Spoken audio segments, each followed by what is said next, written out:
All right, guys, we'll go ahead and get started. We've got our players up first. We'll start with Jared Ritter, who had a career-high 23 tonight, including 5 3-pointers. And we'll open it up to questions for Jared. Yeah, Jared, I mean, obviously, I'm sure you don't want to read into this too much in a game like this. It's not the opponent you're normally be going up against, but still, what do you hope you and your guys' team kind of got out of this experience to kind of keep yourselves going now into the rest of Valley season? Yeah, we kind of use this game just to keep ourselves in a rhythm. We've been playing good right now, so we didn't want to lose our rhythm. So we thank them a lot for coming down here to play us, and it was fun just to get back out there. You don't know when you're going to get to play again with COVID, so I'm very thankful for it.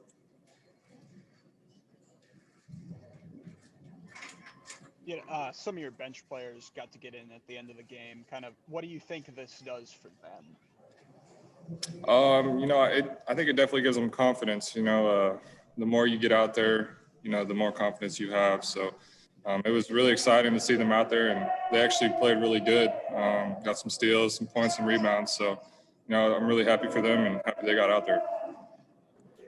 Jared, what you guys kind of want to get out of this game? A Division II opponent you guys hadn't played in a while. Just what were you hoping to see from the guys going into this? Just keep our rhythm. We've been in a really good rhythm the past games. So just getting out there and running through our plays and actually playing against a different opponent instead of ourselves in practice every day is really nice. So like I said earlier, I'm just thankful for them coming down to play us. And, anytime we get a play, it's great with COVID. You bring up that rhythm. A lot of that's been Isaiah. Gage has been the most consistent too, but for you personally to go out there and have a 23-point night, that's got to be nice for confidence for you and just another way that you guys can win. Yeah, man. We don't really look at our personal stats. That's what's so great about this team. We're just focused on winning. And no matter who gets the most points, most rebounds, most assists, we don't really look at that. But, it's just great to be on a winning team. You say you're not looking at stats, but I'm curious, that's 8 straight 20-plus points or more for Mosley. You guys thinking about that at all? When he's getting close, do you try and feed him a bit, make sure he gets over that mark? It's pretty easy for him to score 20, so we're not too worried about it. You say how nice it is to be on a winning team. I mean, last year you guys had some struggles. The first year under Dana, you guys kind of went on a run there late. But 9-1 right now. It's got to be pretty fun, and just kind of going in the rest of the Valley, you guys got to be thinking pretty big right now. Yeah, no doubt. Our confidence, I think, is at an all-time high. I think we're going to keep playing like this too, as long as we keep playing as a team, which I think we will. And, it's just a lot of fun playing with the guys that we have on our team. What's the biggest difference in feeling when you're kind of on a team like this compared to some of the ones you've been in the past? Just everybody's playing for the team. There's no unselfishness. The ball moves. And I just feel like overall we're playing harder. And now you look at this, depending on if you guys get a game coming up. But, it's Drake and Loyola next. Those are the 2 teams at the top at the moment. Just kind of a big challenge for you guys, and to show that 9-1 isn't a fluke. Yeah, we're really looking forward to playing those guys.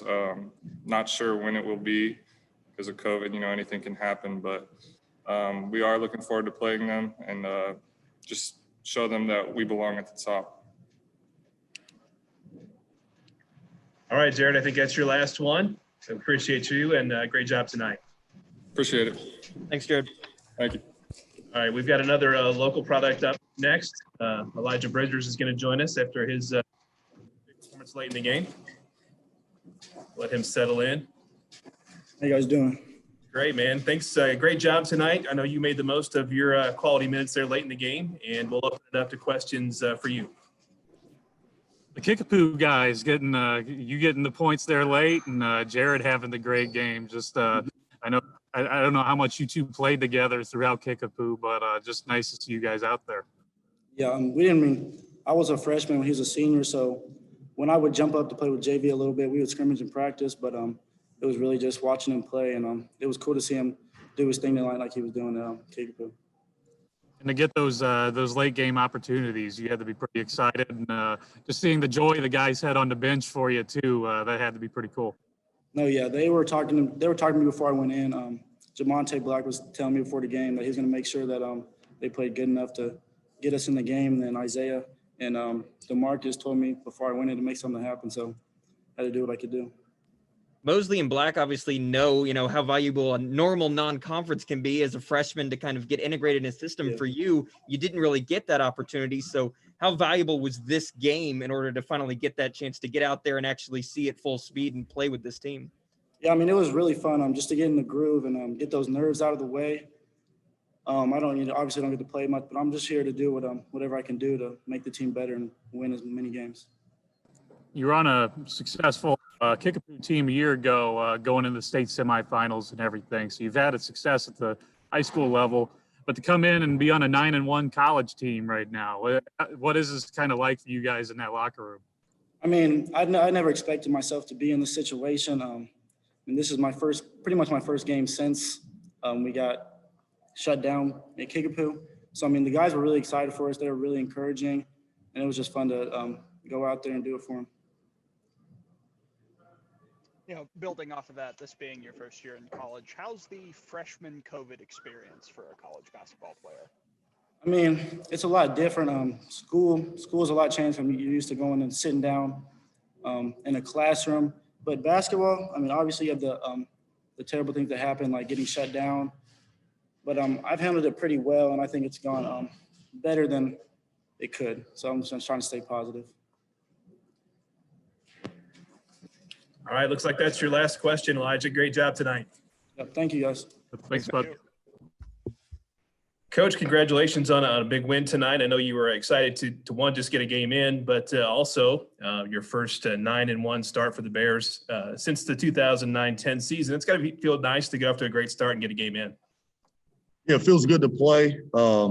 Excited for our players. They didn't have to wait too long to play, and now the task is to find another game before our next game. So I thought our players handled it well, and a credit to S&T for agreeing to play us on such short notice and making that trip down, and we're very appreciative for that. So you guys go ahead, be quick. I'm trying to get home for the second half of Tom Brady. Did you just play in this game? Did you see what you wanted to see today from the guys? I did. We got a chance to we handled some things in a very mature way. We got out to a great start. It allowed for us to get into our bench in both halves early. We stayed healthy. We tried to continue to do the things that we normally do in practice. No one tried to break off and do something that we don't do. I thought collectively we tried to remain a unit. Just not overly pleased with our rebounding, but there were a lot of misses. And so once we look back at the percentages, I think we'll be happy with those. But for the most part, I was pretty pleased. You mentioned getting into the bench. I asked the same thing of Elijah, but just in a normal year, you'd have the non-con to get a lot of the freshmen and transfers involved in the system. You didn't get that this year. How important is this game? And maybe if you're able to get another one in, like you're talking about, in order to integrate these young players and get them some minutes? Well, today was important because, like you said, I think we've lost upwards of 10 games from a normal year up to this point, 9 or 10.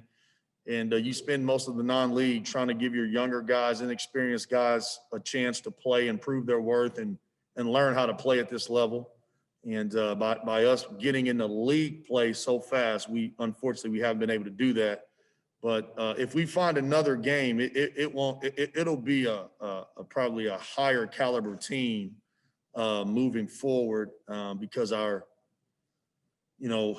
with this game, we could be a lot more picky than what we can be in this next situation. This next situation, we'll go anywhere and play anybody right now because we need to play a game before our next game.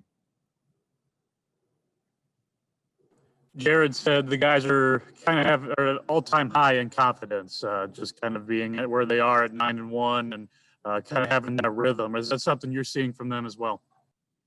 I think they do enjoy playing with each other. I think there's a great chemistry out there. I do feel like they feel good about themselves, and they should. I mean, even no matter what their record is, I think players now play how they feel. And if they feel good, then they normally play good. And we try to make them feel as good as they can. And we've got a very mature group. We've got such great leadership that we're able to, coach these guys in a manner in which we can make them feel good. We don't have to do a lot of laying down of the law with this group. They normally do it amongst themselves, and they're very coachable. You brought up how important, you say it's important to get these games, important to play today, important to get another one. Just what is it that's so important? Why do you guys need to get these before you play Drake in a couple week from Tuesday? I mean, if you don't play for 2 weeks, I would imagine you'd be rusty. I mean, you pick up so many bad habits, your conditioning, and players, they live for the game. They don't want to practice every day and not have a game. And as coaches, sometimes we'll get carried away with practice. Like a lot of our practice times are predetermined by how close we are to a game. If you don't have a game for 10 days, you might think you can practice your group for a long time, and that may not be the best thing either. But players like games, and it's important that we play games. And I think for their well-being and for their spirits, it's important that we try to play as many as we can. That Drake Loyola stretch is still a little bit of the ways out, but what are you going to need from your team to have an optimal outcome in those 4 games? Yeah, I haven't scouted either one of those teams, so I can't really tell you that in regards to a game plan or a scheme. But for us, we've got to be tougher on the glass than probably what we have been. We got to be stronger and smarter with the basketball for 40 minutes. And I think our execution end of game has got to continue to improve. And I would anticipate that those guys are going to be very competitive games. So execution will be at an all-time high. But I've yet to sit down and watch those guys from a scouting standpoint, and hopefully we got another game before we have to. You got your usual 20 plus from Isaiah, 10 from Gage, but to get 23 from Jared, just to have him in some kind of rhythm going forward, I feel like is something that could be big for you guys. Well, Wyatt, if you think it's going to be big, then hell, I guess it's big. No, I'm just joking, but it is important that Ritter shoots the ball well. I mean, it really is. Like, that's a really good thing, because that's good, because it is important that he shoots it well. He gives us a dynamic offensively, he and both Jamonte, that you really have to decide, are you going to – you got Isaiah Mosley on the wing and Jamonte and Ritter spacing the floor, and then you got Gage Prim. So, we need our shooters to make shots. Keaton Hervey shot it well as well. So, good to see Rid make a couple shots, and he needs to continue to do that.